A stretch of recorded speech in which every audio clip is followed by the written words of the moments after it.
Hello, everyone. Welcome and thank you for joining our 1-hour workplace culture webinar titled What Savvy Leaders Know About Culture and How to Use It to Get It Done. My name is Susie Maloney. I am the marketing specialist here at M-Train, and I'll be moderating today's webinar. Before we get started, I have a few housekeeping items.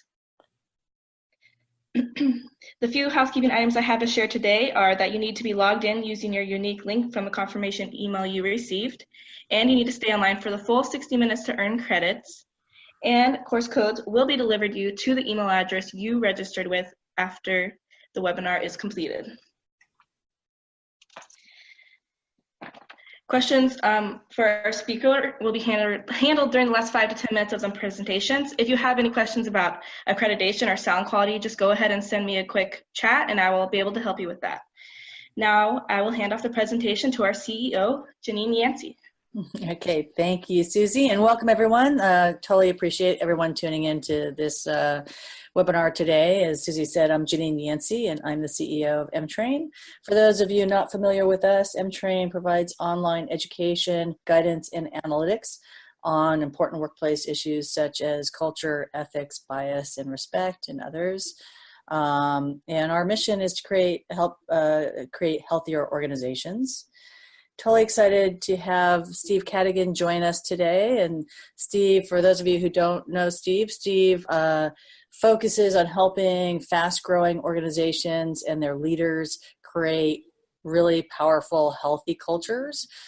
He's worked with a lot of organizations, both in-house and outside as a consultant, to companies in Silicon Valley, maybe most notably LinkedIn, where he came on when they were at 400 employees and helped grow LinkedIn from 400 employees to 4,000 employees in a really short amount of time and through a public offering.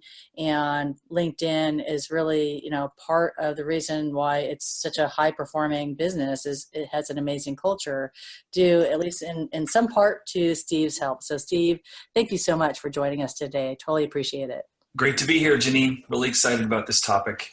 Yeah, so, as we kind of talk about this topic, I think to start off, Steve, why do we think, or why do you think this is such a kind of a hot topic and why it's got so many people focused on it?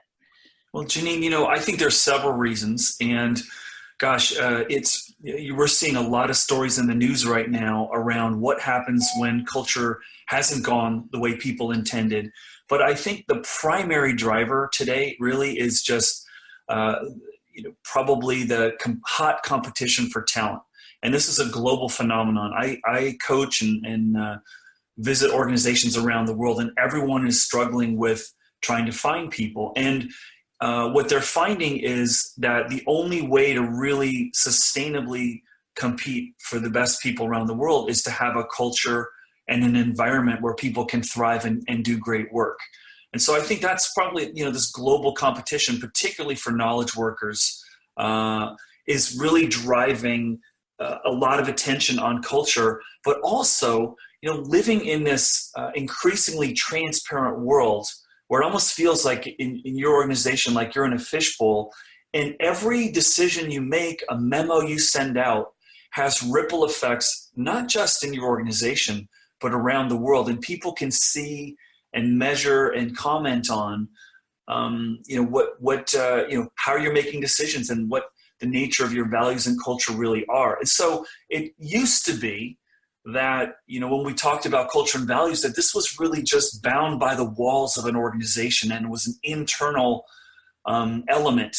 And today, and Janine, you and I have talked a lot about this over the years, what we're seeing as the glass doors of the world and Facebooks and Twitters are opening up your employees to become public relations department or broadcasters. Yeah, is that so many more people are seeing how you're making decisions, and that's a pretty uncomfortable reality that we're still struggling with. But that's, I think, one of the big reasons why this is such a hot topic. Yeah, so Steve, I know I have, talked quite a bit and blogged before about this notion that you were just talking about. And I love where you say, let's think about our colleagues, our employees, really as brand ambassadors, because at the end of the day, we have been evolving, I think, over the last decade to your brand is so tied to your enterprise value and whether or not you're going to do well or not do well. And having employees be the ambassador of your brand and saying good things about the brand, or conversely, bad things about the brand, has now a more direct and immediate impact on enterprise value than we ever used to see, more than a few years ago. That's so true. And what I think's been happening is we're seeing a merging of the employer brand with company brand. And over the last 10 years, definitely the marketing reality of a human resources organization needing to market more actively is definitely coming to be something that is an important consideration when you're growing an organization. But we've moved from this poster on the wall to a reality where your culture and values are your recruiting budget to a certain extent. Like how the experiences you're providing is your recruiting budget, because if they're great experiences, the employees are going to share those, and those authentic representations of their experience in your culture and their experience, positive or negative, is really the collateral with which you use to define your identity. And that identity is so tied to how effective you're going to be able to, build, a world-class operation. But you're absolutely right. And it happened. And this is one of the challenges I think we're facing right now. This has happened so quickly that we moved from, the organization controlling its message around who we are and the way we want to be, seen and what our brand is, to the organization really only having a small ability to influence it. Right. That's very uncomfortable, right? Yeah. So the kind of analogy that I think of, Steve, is, and going back to what you just said, it's the employer kind of controlling the narrative, controlling the brand, versus, oh no, you can't control this anymore. And that reminds me of the analogy that I use, and a lot of folks, listening today might resonate with this, the customer service paradigm, right? So, we went from organizations having a customer service department where it was really oblique, it was not transparent at all, and the organization was able to deal with customers one at a time and control that message. And then it had to evolve into a client success organization. And why? Because all of a sudden, organizations could not control the narrative anymore. And it was a ground up, more public, more visible, transparent experience. And when that became the paradigm, organizations kind of pivoted and said, okay, now we know that we can't control the narrative. So what do we do? Now we need to really invest in a team that can just foster and support the client experience. And I think that same dynamic, same phenomenon is now happening, it has been happening for the last year, in what I would call the employee experience. Absolutely. And I think that, if I did a study recently on new job titles in the realm of human resources, and we are seeing some of the highest growth job segments in human resources, aside from, data and analytics, is employer brand, employee experience, even titles like cultural curator, I'm starting to see, where it used to be this, the culture and the values was an offsite exercise. Now it is an ongoing, recognized critical component where people are actually responsible for helping curate these experiences for people, right? Yeah. And then Steve, you had said something before we started that I thought was helpful to kind of have as a framework, which is, specifically for fast growing, fast evolving organizations. So that's not necessarily applicable to all organizations, but it is to some, that culture is really important. Can you kind of flesh that out for us? Yeah. And I think, if you are in an organization that is experiencing growth or change, and I would love to meet someone in an organization that's not experiencing some form of change, whether it's a digital transformation or whether you're going through, a competitive threat and you're having to pare down the organization, or you're expanding in new markets. going through those inevitable twists and turns and challenges, what's so important is to have like a true north. And that's where, when we talk about, well, why is all this stuff important? Like, why do we got to pay attention to culture and values? I know they talk about it in business school or HR school, but it's really important because going through turbulent times, which most organizations are or will be, it's important to have a common understanding of what's important. So when some employee in a remote location or in a field office is faced with a situation and they have to make a call between X, Y, or Z, they've got an understanding of what's really important for the company. And I'll share with you a story from the early days at LinkedIn. At one time, we had an order come in. It was our first order ever for over $1 million. In fact, I think it was like a $3 million order. And it was from a high-profile organization, Google. And Google wanted us to build them an employee directory. And they said, hey, listen, you guys at LinkedIn know more about our employees than we do. Can you build us a directory? And the sales leaders came forward and they were drooling because this was going to make their quota and then some. It was going to be the first $1 million deal in the company. And they brought it forward to the chairman, and Reid Hoffman said, no, we can't do that. And the sales guys are like, what do you mean we can't do that? This is going to make our year. And Reid said, because that is not consistent with our values. We are a member-first organization, and that means the member controls their data. And what Google is asking us to do is to give Google the member data of their employees, and that's not what we're about. And it was a real, that was such a defining moment for us as a company on several fronts. It cemented the value of what member first really meant. Mm-hmm. And it also was a moment where it's like, this is how we're going to do this. We're going to face something, we're going to talk about it together, and we're going to work through it. And that really helped set the tone for us in the years that followed, that when faced with something big like this, we're going to have our values really govern our decision making. And so that's what I'm talking about. And I think that's why it's really important. It's not important to do because, the leadership gurus say it's important. It's not important to do because we should have a poster on the wall. No, it's important to do because it's going to help drive you through difficult times. Yeah. So Steve, and I know you told me about that before, weren't you folks around 500 or 600 employees when you had to make that decision? Yes. Yeah. I mean, so I think it's fair to say that if you folks had made kind of the short-term, short-sighted decision of let's go for the 7-figure deal rather than remain, focused on a core value, we probably would have a very different LinkedIn today.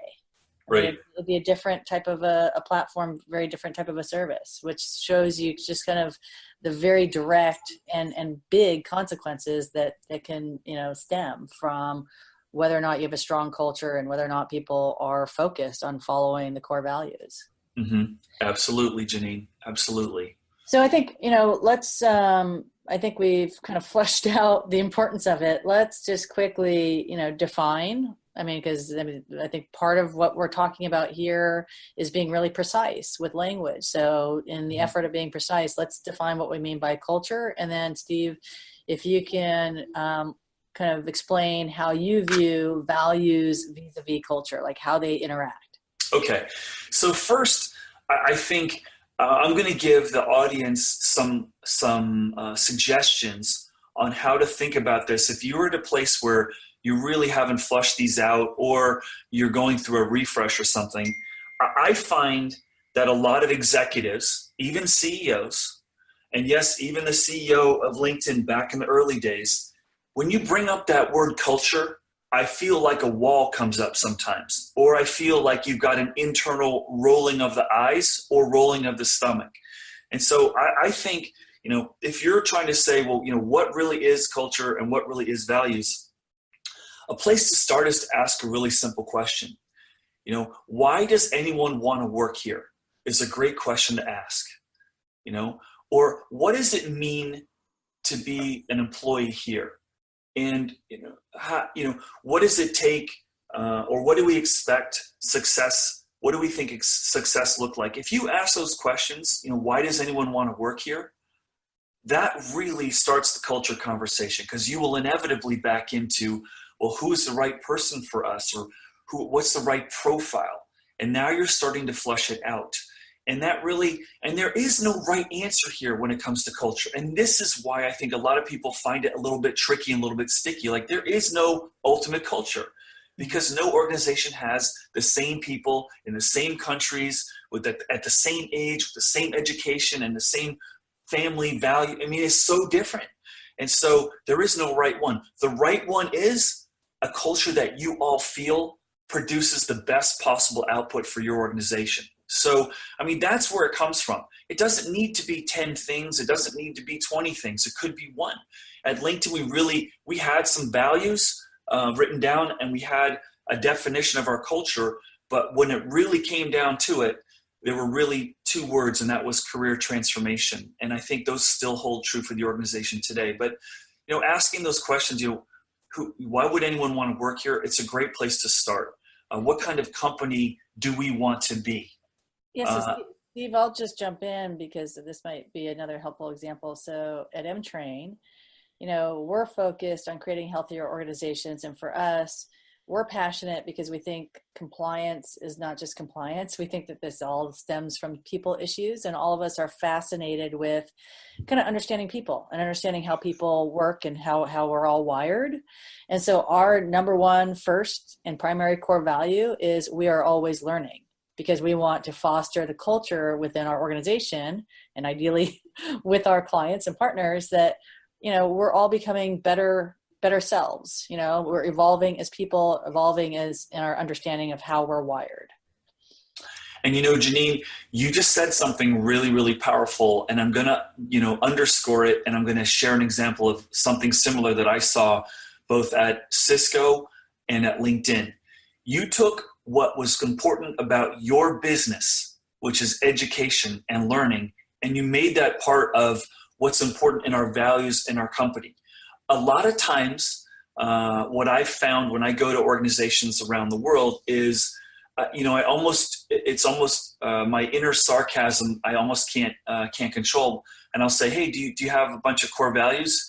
And they go, yeah. And I say, let me take a guess that it is going to include customer first, honesty and integrity, respect, teamwork, drive for results. And they almost start laughing and say, yeah, those are the ones. And I think that's the case because I think we've sort of handed down over time this paradigm of what a culture should include. But it doesn't necessarily have to include documenting those things. Not that those things aren't important, but I think what's more important is when you define your identity that's really true to who you are. When we were struggling with building our values at LinkedIn, the executive team, there's about a dozen of us, we would spend hours and hours and hours together really debating which ones made sense and which ones were true to us. And we would leave meeting after meeting, and then we'd come back the next meeting and say, okay, who in the room could name all 7 of the ones we came up with last week? And none of us could. And so then we sort of sat back and said, well, we should be able to, this should be like an elevator speech. We should be able to know these in our soul, in our heart, in our minds. It should be just right off the tongue because it's really true to who we are. And that's why we ultimately settled on everything we're about is career transformation, and everything we're about is something tied to that. And that's why I love the example that you gave around education and knowledge and learning. And if I give the example of Cisco, when I was at Cisco for 6 years, and during some very, very high growth years, and then after the bubble burst, some very high, unfortunate layoff periods when the dot-com bubble burst in 2001. But one of the things that the organization was trying to do was figure out, like, what's our relationship with the community, and what's our philanthropy agenda? And after really hashing through this for a while, the folks that were really trying to think this through, and it was a combination of leaders in all segments of the organization, they finally settled on this concept, this notion of a Cisco Network Academy, where they would put a lot of Cisco equipment in lower income areas of the world, in lower income school districts, and they would create this framework where students could learn how to be a network technician and learn a trade and use and build up the their knowledge so that they're marketable in the industry. And what was really interesting about that was it was reinforcing, they want to build up technical skills in the marketplace for talent. They wanted to contribute to the community, but they also wanted people to get excited about the products. And so it was kind of a reinforcing cycle that made the employees really, really proud around how they're doing it. So, I think if you're, again, to sort of wrap back to your original question on this one, Janine, if you really are thinking around, where do you start with culture and where do you start with values?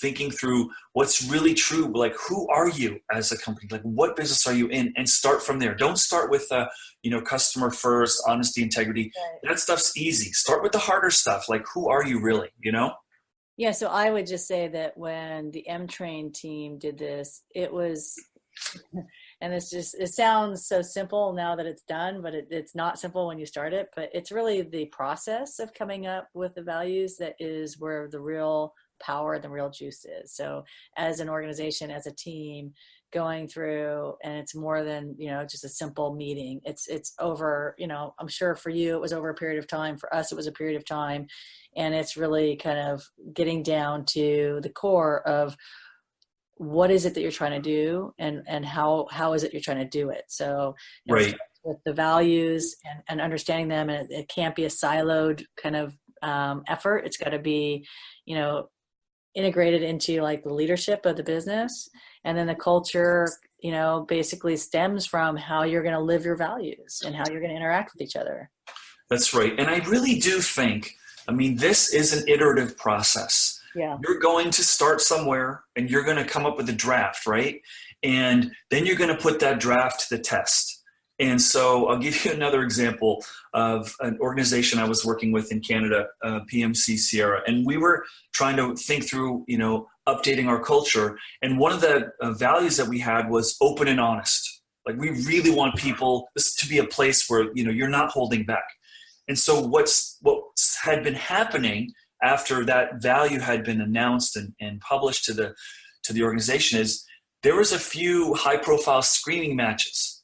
And what had the debrief of those was, well, I was being open and honest. and this is when in HR you sort of get really nervous, is when people are like, behaving badly and then draping themselves in the, the cloak of, well, those are the values. And that's when you're like, okay, we haven't articulated those right, or you're taking them literally or something. And so we had to add one word to that: open, honest, and constructive. Okay. And that helped. Right? Yeah. Because now someone say, yeah, I was open and honest, yeah, but you were not constructive. And so over time, you're never going to get it right the first time. And your organization is always going to be changing. And so it is helpful to revisit and iterate on that.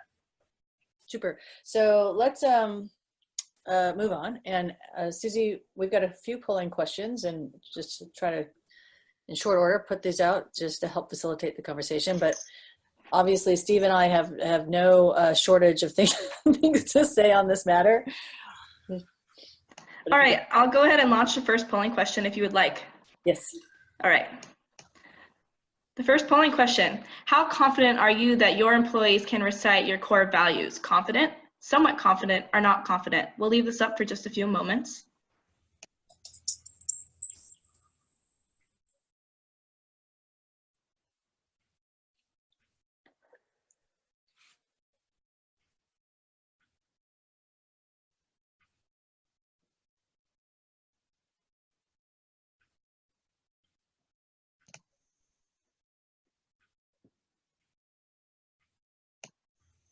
All right, I'm going to go ahead and share the results.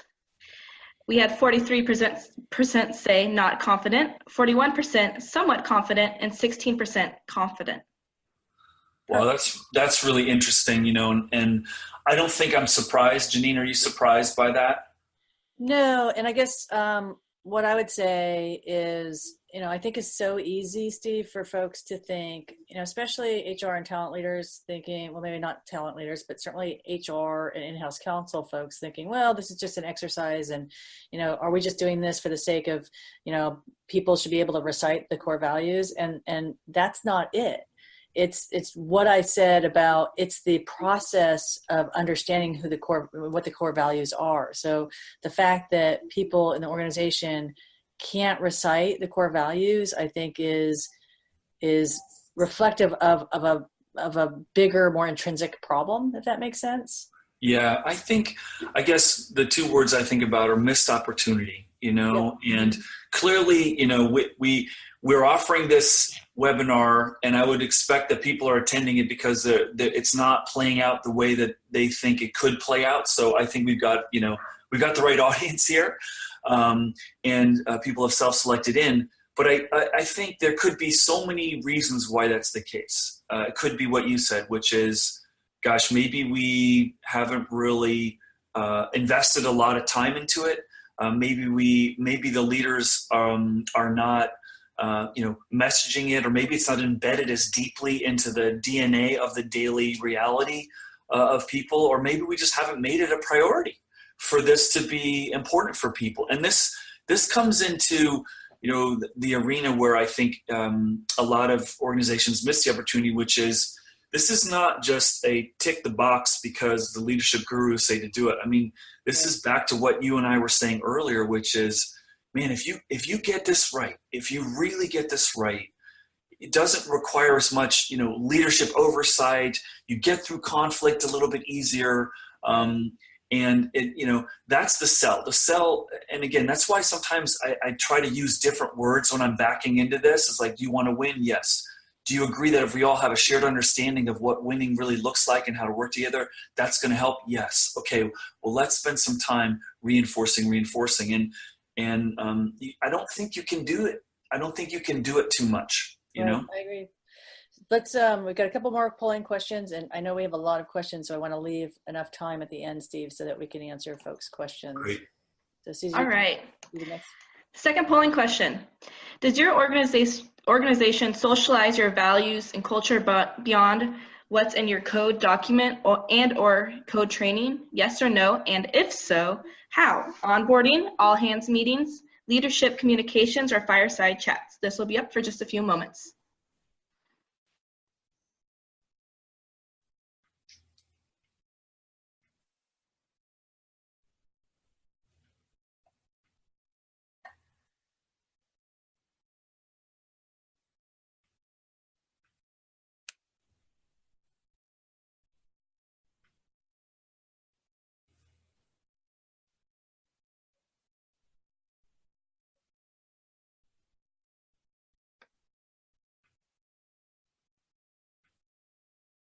All right, I'll go ahead and share the results.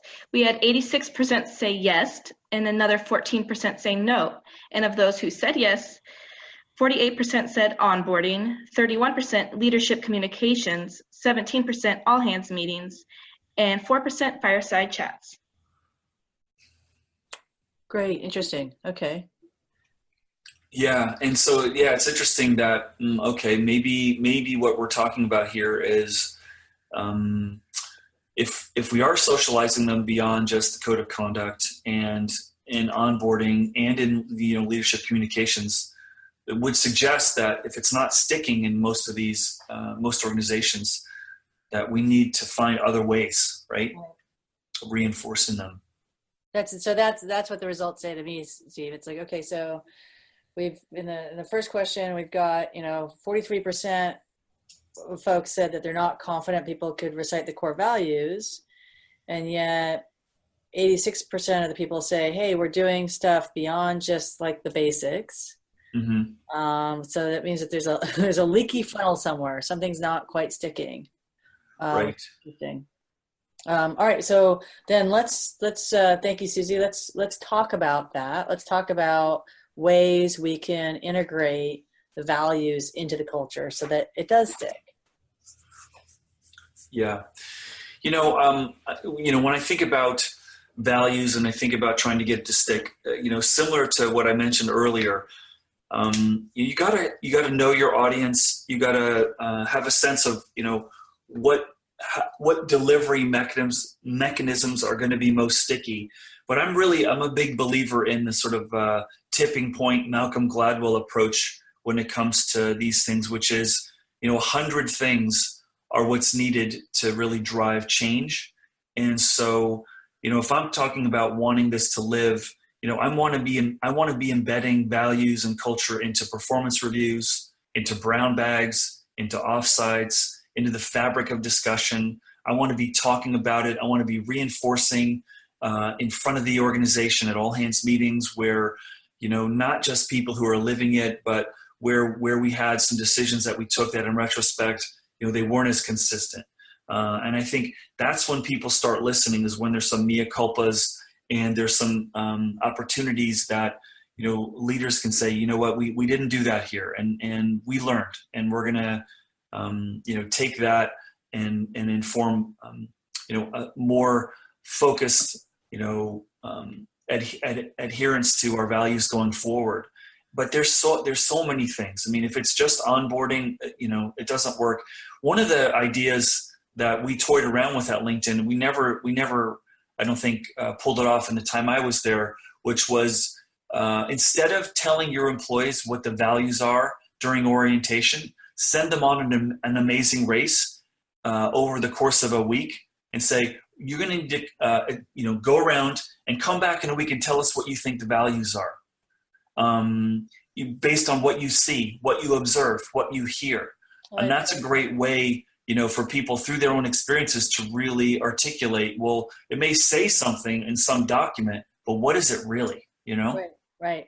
So let me kind of add to that. We, M-Train hosted a live culture discussion last month. And Steve, I told you about that. And we had the CEO of Indiegogo there. We had in-house counsel from Netflix there. And Dave Mandelbrot, who's the CEO of Indiegogo, talked about what they do at Indiegogo, which is, a fast-growing, quickly evolving, technology company. So they basically have adopted the Net Promoter Score to try to facilitate this conversation in their workforce. And so they call it the eNPS. And for those of folks who are not familiar with the Net Promoter Score, it's basically, trying to get a read on people's satisfaction and whether or not they're, embracing the culture. And they, at Indiegogo, they send out, monthly, employee net promoter scores, if you will. And they talk about the values, and they ask people to kind of highlight values and highlight people that are embracing the values and giving a score on the culture, which I thought was really interesting. So it kind of keeps this conversation kind of alive and circulating within the workforce. That's right. And that's why I am a strong advocate today, given the high velocity of business, given the data intensity and things changing so fast, that having mechanisms and methods to pulse, to check in, to have conversations. I mean, this is where you're going to get the intelligence of whether your culture and values are sticking. And again, it's in those points of friction and those points of disagreement when you're really going to know. And that's why you constantly want to be checking, especially if you're going through a particular sharp change curve or growth curve in your business. Yeah, I totally agree. And that's a great, it's a great way to find out through the eNPS. Yeah. So I think, when it comes to the stickiness, I mean, what you said, Steve, I think is right on. It's like you can't have too many ways and different ways to socialize the core values and get people, because people learn and they kind of embrace things in different ways. And then kind of the I love the monthly cadence. I mean, we're just doing it here at M-Train, this month of soliciting feedback, getting people kind of thinking about this themselves. So it's more of a bottoms up approach as opposed to just a corporate top down. Here are our values. A one-way kind of message is not communication. Communication takes two parties, right? So that's right. And let me offer another perspective, and this is not going to help make life simpler. It's probably going to make it more complex. But I do believe that the college graduates today, sort of this, people are calling the millennial generation. I don't like always capturing, generations into a group, but I am seeing it play out, and I've seen it played out for the last, 5-10 years or so, is this notion that I believe we're seeing an increase in people wanting to not come into an organization and be told what the culture is and made to feel like they don't have an ability to impact that, towards a reality where I think the demographic really wants to have a hand in shaping some part of it, that I want to feel like I can come in and contribute, and maybe in a small way, but to have a hand in helping shape the culture if I'm coming in. And yes, I want to feel as I'm going in that generally the foundations and the framework resonates for me, but I think making your culture a little bit open, and in the recruiting process, if you say, come here and help us learn how to be better, come here and show us how to grow, and bring some of those things in, that's out of the acquisition integration playbook. Where if you say we're just going to completely whitewash your company, you're going to be everything like us, it's a big turnoff. But if you say bring some of your DNA into this organization, and that's what we want from you, that really you're going to capture, I think, more effort and more excitement out of people. Yeah, that totally makes sense to me. I mean, and yes, it might be the younger generations that are triggering it, but what I've always said is the millennials are just asking for things that all of us always want. So it's all good. Yep, I agree. Let's move on to talking about a shared language, because Steve, you and I have talked, quite a bit about the value of having a shared language. And so can you just, explain what we mean when we say that? Yeah, well, listen, if you have more than 20 people, you've got already a diversity of backgrounds and so forth. And, when we're talking about what is a shared language, it really just is that. It's terms, it's a framework, it's a foundation, that so that everyone kind of can see and understand that similarly.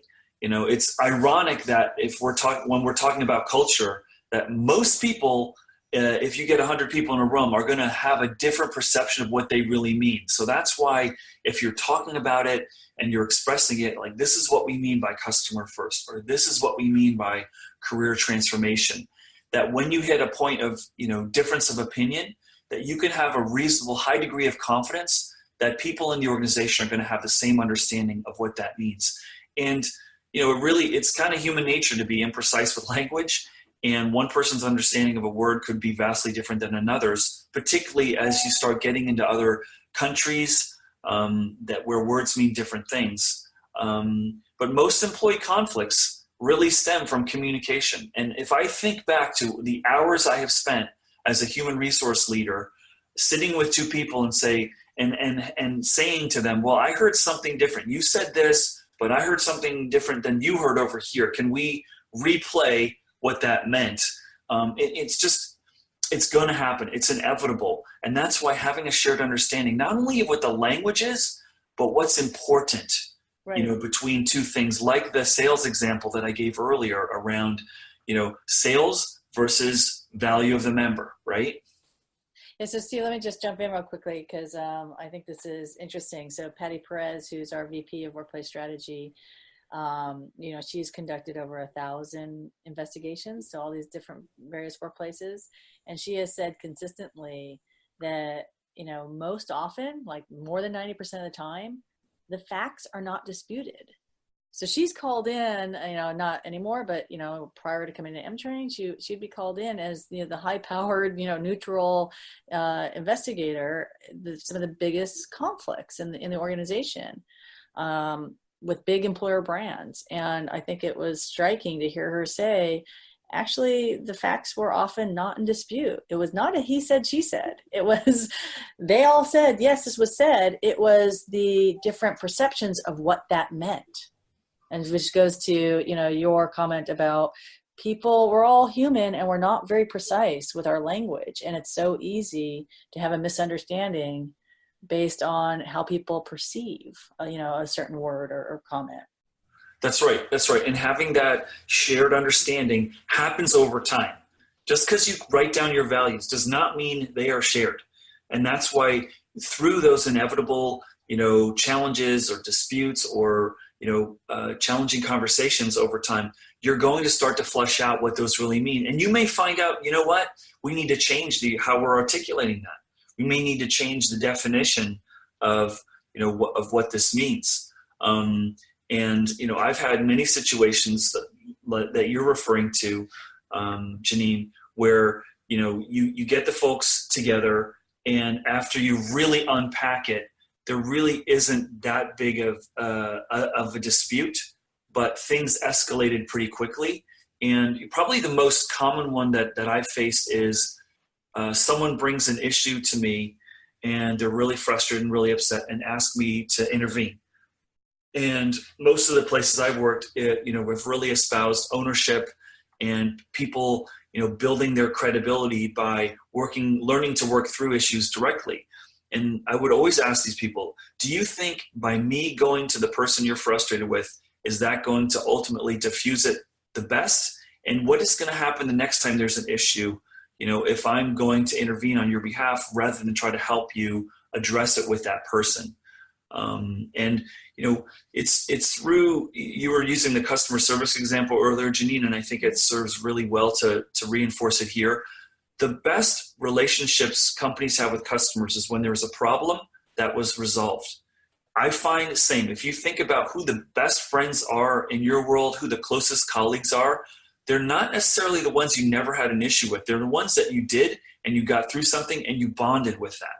And having the ability to work through those is pretty powerful, pretty powerful thing to have in an organization, again, which is why it's worth the investment. Yeah, so let me just add a couple thoughts here, Steve, and then we'll kind of move on here. What I've found and seen is that when you have a shared language and it's precise, you could talk about things, and let's just kind of tailor it to, let's say the shared language ideally is the core values. Then you kind of depersonalize the conversation. It's not about you're a bad person or you did something stupid. It just changes. It pivots to, hey, we've agreed that this is a core value and we both have a shared understanding of what that core value means. And this is not supporting that core value. And by depersonalizing it, it's just opening up a nice environment to actually have a difficult conversation. So I think that's really important. And towards that end, I just have to point out that for folks who are familiar with M-Train and ideally, hopefully familiar with our workplace color spectrum, the reason why we did that workplace color spectrum is to have a shared language on issues of harassment and respect in the workplace. Because what we have found over the years is that harassment is a loosey-goosey term. It's entered into the vernacular. And if you get, even 5 people in a room and ask them what their understanding of harassment is, you will get 5 different definitions. And so in order to have a common understanding of labeling behavior and situations, we felt it was easier to have a shared language. So we made that the workplace color spectrum so that it's depersonalizing, giving feedback on certain actions. And it's the same exact dynamic. Yeah, that's great. We're fortunate that we've got a couple of interesting, organizations here. And you can't have a conversation in the Bay Area without bringing Netflix into the picture. They published that deck, what was it, almost 15, 20 years ago? I think it was in 2009. And we had the benefit of talking to John Hicks last May. He was on the panel talking about that, what that's done for them. And so like their publishing of the culture deck, and one of their core values is being really candid. And so that's allowed them to have really difficult conversations, because everyone who knows Netflix, everyone who works with Netflix, including us here at M-Train, we've been their partner for about 8 years now. If you talk to a number of people, you will find yourselves in conversations with folks at Netflix saying, hey, I need to be really candid with you.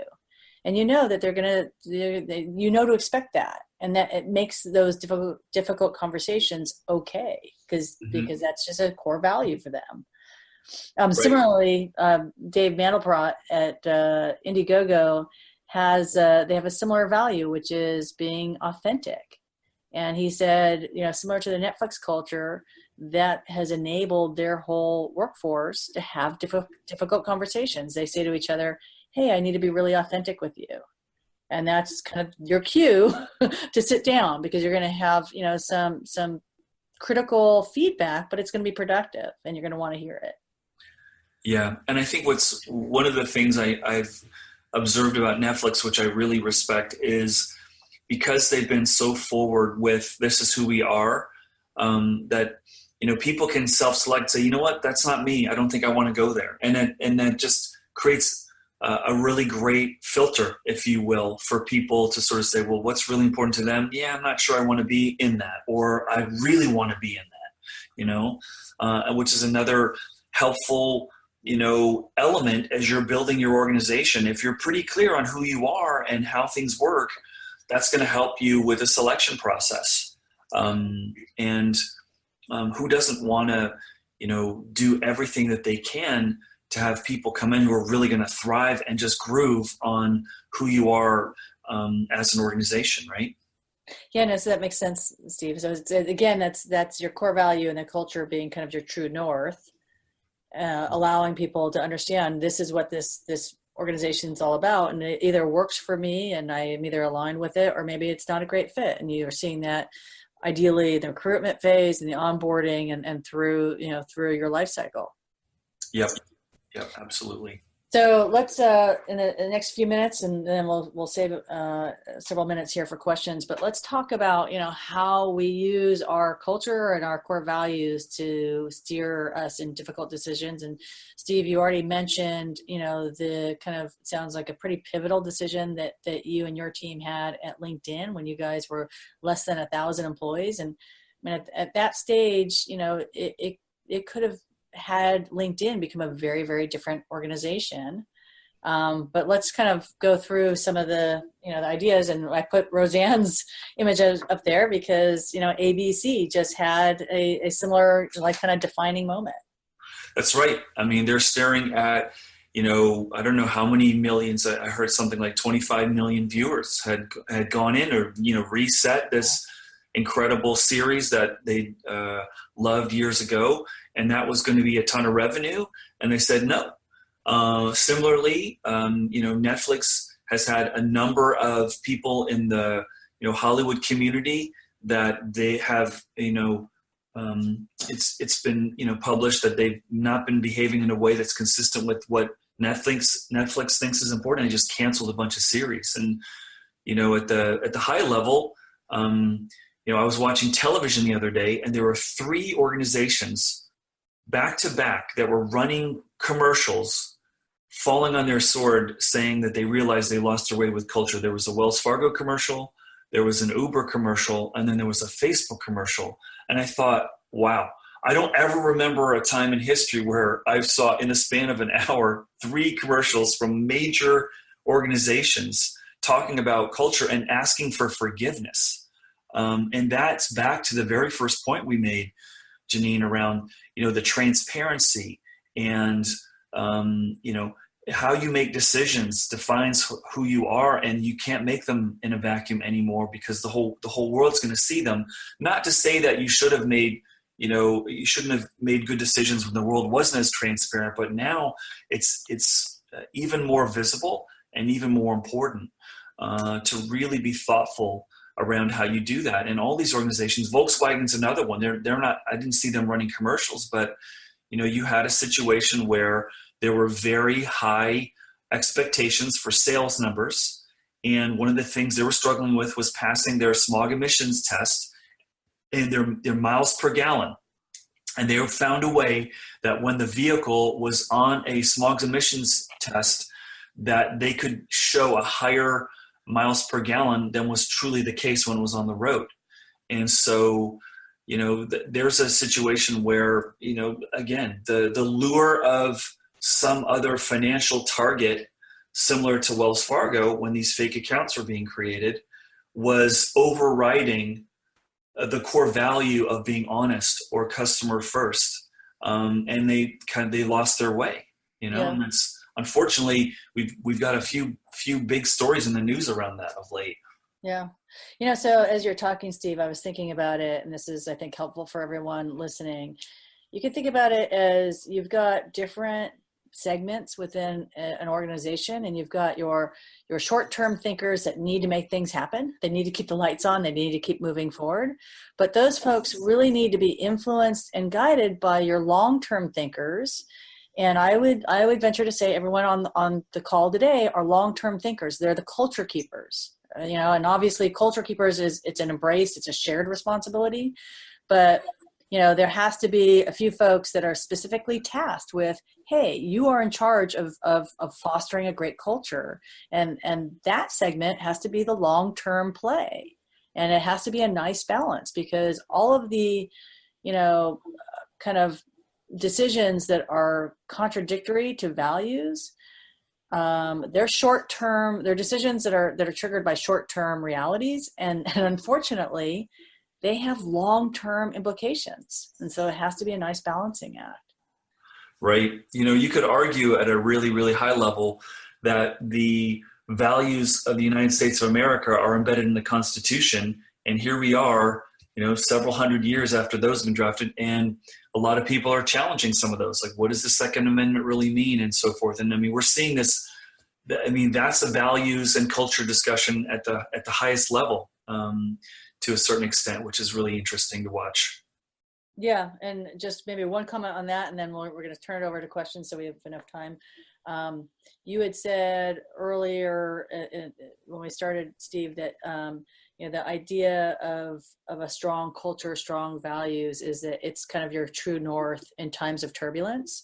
Mm-hmm. And something that's been on my mind of late that I definitely want to write about is, you know, I think we're, you know, in a fast changing, kind of unnerving time where there's just so much, you know, there's AI, there's just so much change. It's kind of akin to the Industrial Revolution that we had, you know, kind of 100 years ago.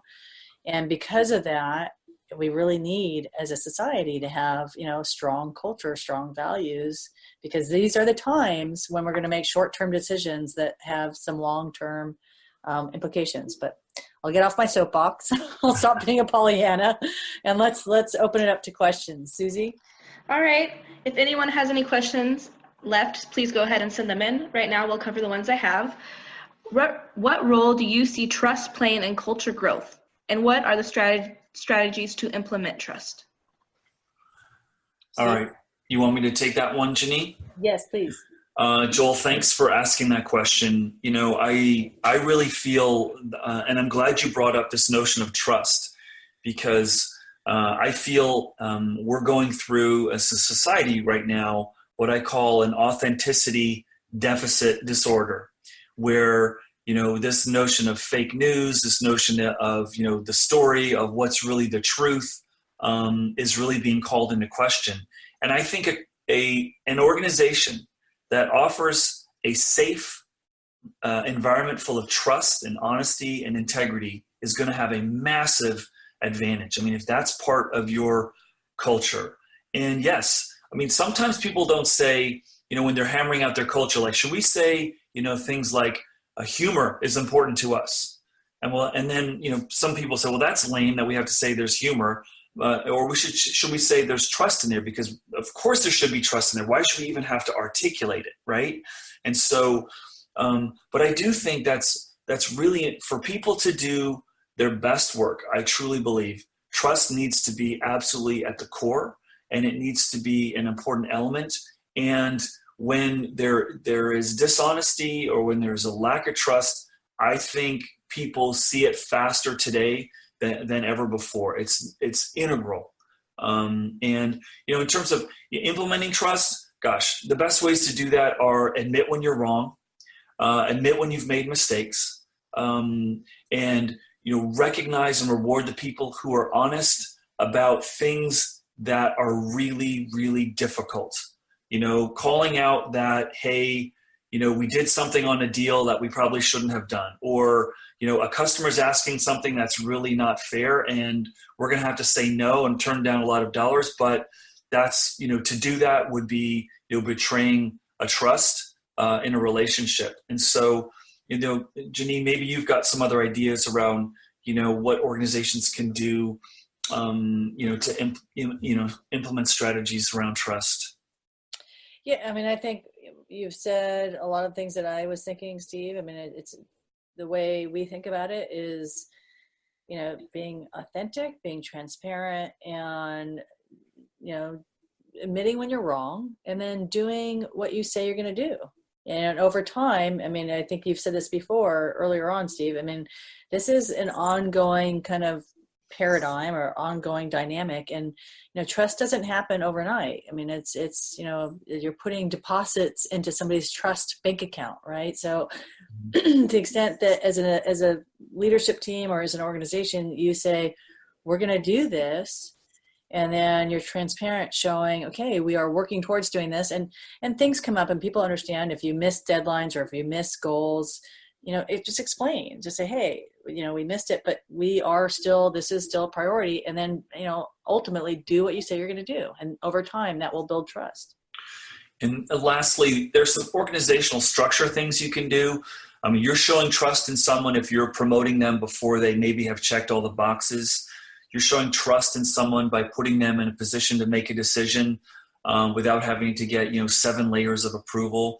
I mean, there are elements like that you can build into your system and your organization that will really show that you're putting trust in the hands of people, by putting them in places where, others might not, right?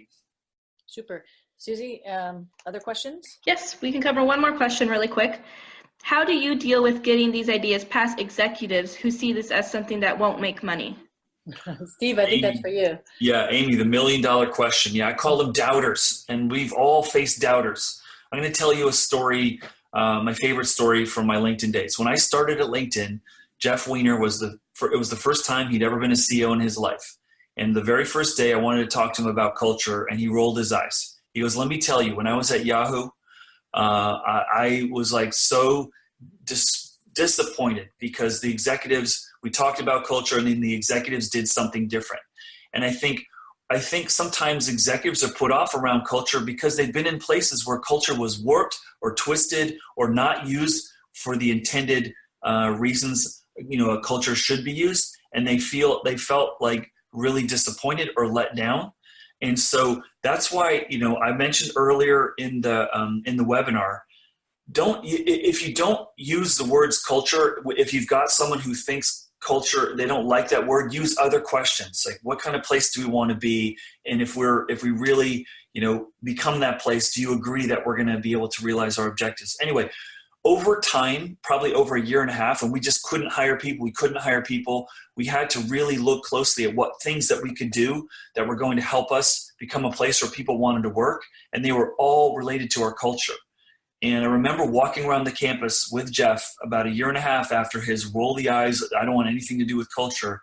And he looked at me and he said, I never thought in my life that culture would be the reason this organization has been successful.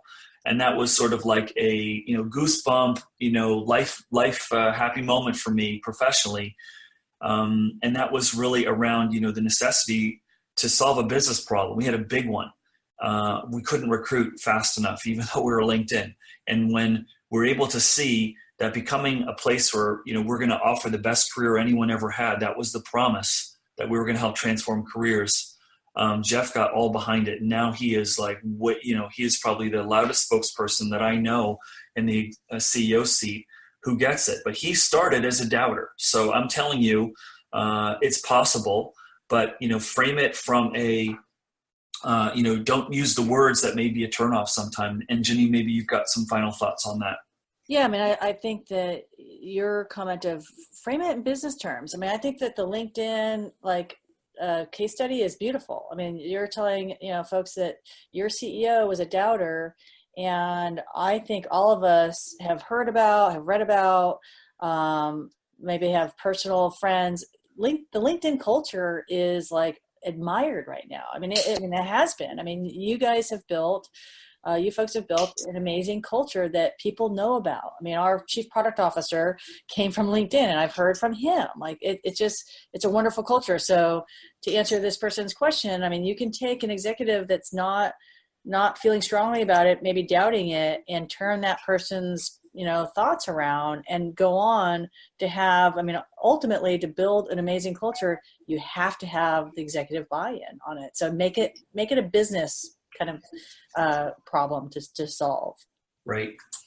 So we're at the top of the hour. I'm going to turn this over to Susie to wrap up with some housekeeping items. But before I do that, just want to thank everyone for tuning in. And Steve, thank you so much for presenting. For those of you who don't know, Steve is an amazing talent, as I think you've heard, helping executives, helping organizations figure out, some of their talent issues and the culture issues. So Steve, thank you.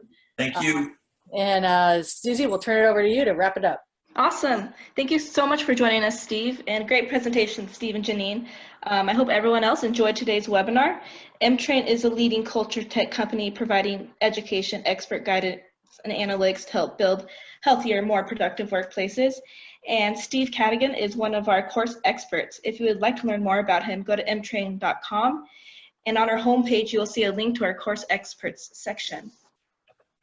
Right now, I'm going to share one more poll. If you would like to learn more about M-Train, go ahead and answer this poll right now, and we will reach out to you as soon as we can. I'll leave this up for just a few moments.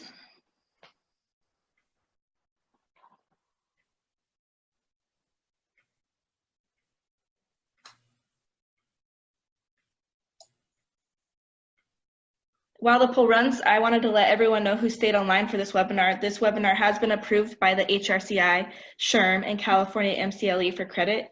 And if you stayed online for the full 60 minutes, the credits will be sent to you by email within the next few days. So please keep an eye out in your inbox.